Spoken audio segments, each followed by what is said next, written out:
Today we're going to help you get your financial plan set up. Financial planning isn't just for the wealthy, it is for everyone. It's actually what helps you become wealthy. Financial planning is an ongoing process that will help you reduce your stress around money.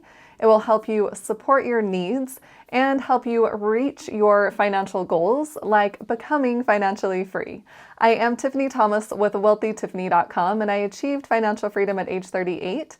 And if you are looking to achieve financial freedom at a young age as well, hit that like button and hit the subscribe button, and we are going to dive right in. There are 8 steps to the financial planning process that we are going to cover today. The first step is to set goals. You'll want to set specific goals with a time frame included. For example, where do you want to be in 5 years? Do you want to be living in your dream house and be taking an international vacation every year? Or do you want to be running your own business? Where do you want to be in 5 years? What about in 10 years? Does that include having a family, being a stay-at-home mom, or having a career? Does it include a yacht or a mansion somewhere? What is it that you want to achieve? I know for me, one of my financial goals was to achieve financial freedom by age 40, and I ended up achieving that by age 38, even 2 years earlier. So I set this specific goal to become financially free, and then I worked backward. What was it going to take to get me there? I would need to invest my money, make it work for me, so I could have passive income, or at least semi-passive income, coming in so that I wouldn't have to worry about money, or I wouldn't have to work a 9-to-5 job. And of course, that would be my choice. I could still work a 9-to-5 if I wanted to, but I didn't have to do that because of money. And you can also look at the shorter term goals. Maybe you just want to pay off some debt, or you want to have an emergency fund, or you want to save up for a down payment on a house. Think of different goals and write them down. Be very specific about what they are and when you want to achieve them. And that way you can create your financial plan around your goals. The second step is to figure out your net worth. This will help you figure out where you are currently with your finances and then help you make improvements along the way. In order to do that, you need to figure out how much all of your assets are worth. That would be your home, your car, anything you have in your savings or your checking, your 401k, any financial accounts that you might have, and then anything that is worth something that you could sell for money. And in this regard, assets aren't just items that are working for you, they are just anything you own that is worth value. And you can do this in a Google Sheet. You can make a list of all of these items and then put the value next to them. And then you're going to figure out how much you owe, and this would be all of your liabilities. If you have a car loan, for example, or your mortgage, or if you have any credit card debt or student loans, or even if you are in debt to a friend or a family member, any amount that you owe to someone else, you'll want to make a list of these items and put the amount next to them. And then you'll total up all of your assets, and then you will minus all of your liabilities, and that is your net worth. And I want you to remember that your net worth is not the value of who you are. It's showing you exactly where you are with your finances so you can make improvements. Once you've figured out what your net worth is, then you can make improvements along the way and work toward your financial goals and toward becoming financially free. And if you are curious to know exactly how much you will need to become financially free, I created a video for you. I will leave a link above and below. You can check that out later on. Comment below, I know my net worth, if you know your net worth, or if you are about to figure it out. The third step to your financial plan is to start tracking your money. You want to know how much is coming in and how much is going out. So you'll want to set up a list of all of your expenses and all of your income and see where you are financially. Do you have positive cash flow, or are you spending more money than you are making? And one thing I like to use to track my finances is a free app. It is called Personal Capital. You can link all of your financial accounts to Personal Capital. So your checking, your savings, your 401k, your credit cards, your mortgage, all of it. You can see it all in just one place in about 30 seconds. And it's just an app on your phone you can open and see, okay, yeah, this payment was made, or, oh, I forgot to make this payment and I have a fee now that I have to pay. Or you can see, oh, maybe my savings isn't as high as I would like it to be. Where can I start cutting back? Or maybe I went out to eat too much this month and I can do better next month.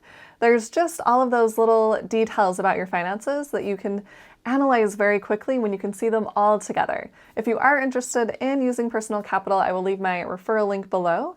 And if you hook one of your retirement accounts to personal capital, you can get a free $20 Amazon gift card. Now that we have a clearer picture what our net worth is and we are tracking our money so we know how much is coming in and how much is going out, where we are spending our money, now we can move to step 4 and start to make adjustments. We can start matching our spending to our priorities so that we can reach our financial goals. Take a look at all of those expenses that you have and really start to just analyze them and think, oh, is that something that's really important to me? Do I really want to be going out to eat as much? Or do I want to put more money toward my financial freedom fund? Oh, have I even watched Netflix or Amazon Prime? Maybe I don't need those accounts anymore. You can really start to focus on the things that are important to you instead of just going with the flow and doing the things that are important to your friends or family. You can really make adjustments when you can see a clear picture of your finances. For me, one of my goals was to buy another property. So I really started to focus on that goal and I wasn't spending so much on clothing. And I would put that money that I would have been spending on clothing toward buying another house, toward a down payment on a property. One of your priorities might be to travel. I know I really enjoy traveling. I recently went to Glacier National Park and was able to just take a fun trip with some friends and be out in nature, do some hiking, and that's what I really enjoy. And I'm able to do that because I spend according to my priorities. And of course, your priorities will change over time, so don't forget to make adjustments for that. Maybe you really liked watching cable and now you never really watch it, so get rid of the cable subscription. Think about where you want to be in 5 years or 10 years and what's going to get you there. Is going out to eat every day going to help you get closer to your goals, or is it going to take you further away? And that's not to say you can never go out to eat again. It's just focusing on your priorities. There are some sacrifices that you'll need to make now that you won't have to make later. Step 5 in the financial planning process for beginners is to protect yourself. You want to make sure that you have adequate insurance. This could be health insurance, car insurance, or home insurance, or even life insurance. But you want to make sure that you feel comfortable with where you are spending your money to protect yourself. And if you haven't reviewed these things in a while, then it's probably time. You could probably get a better rate on your car insurance or even on your home insurance. So take a look at the different insurance coverage that you have and call around and see if you can get better rates. And maybe your life has changed or your lifestyle has changed. So you may want to change the coverage that you're getting. And to go along with the health insurance, if you have a high deductible insurance plan that is HSA qualified, health savings account qualified, and you haven't set up an HSA, I would highly recommend doing that. It is a great investment tool. And not only that, it helps with your medical expenses. So if you are interested in setting up an HSA, I created a video for you about that. I will leave a link above and below in the description. You can check that one out later on. And moving to step number 6 in financial planning, we want to reduce our taxes as much as possible. Taxes can be one of the highest expenses that we pay, so we want to make sure and lower that as much as possible. There are a few different ways to reduce your taxes. One of them could be to start your own business. You can have a lot of write-offs on your taxes when you have your own business. You can make sure you are itemizing instead of taking the standard deduction if that is better for your situation. You can even set up an IRA to help reduce your taxes, an individual retirement account. And if you want more ideas on how to reduce your taxes, I have a video for you. I'll leave a link above and below. Moving right along to step number 7, which is to invest your money. And you can even create an investing policy to make this easier. But you definitely want to invest your money. You don't just want to save your money. And I'm speaking from personal experience here. I was huge into saving and not so much into investing. And I've made that switch over to investing, and I wish I would have done it sooner. But nonetheless, I have done it, and I can tell you how important it is to have as much of your money working for you as possible as soon as possible. It makes such a big difference. You can start very small and very simply. I have a lot of videos about investing on my channel, so you can check those out. But to just give you a few examples, you definitely want to be getting a match, a 401k match from your employer, if that is something they offer. And that can be part of your investing policy. You can say, I always contribute at least the match to my 401k. You could also set up a Roth IRA. I like using Vanguard, and you can say that you contribute the maximum, which is currently $6,000 a year, to your Roth IRA. You can also set up a brokerage account, which means that you can take that money out at any point without any penalty. And yes, you will pay taxes. So you want to hold that investment for at least a year so that you pay long-term capital gains tax. But that's just another option for you to invest your money because there is no cap on how much you can put in a brokerage account. And then as far as what goes inside of your investments, you can just say, I invest in a total stock market fund, and keep it super simple so that you will actually do it.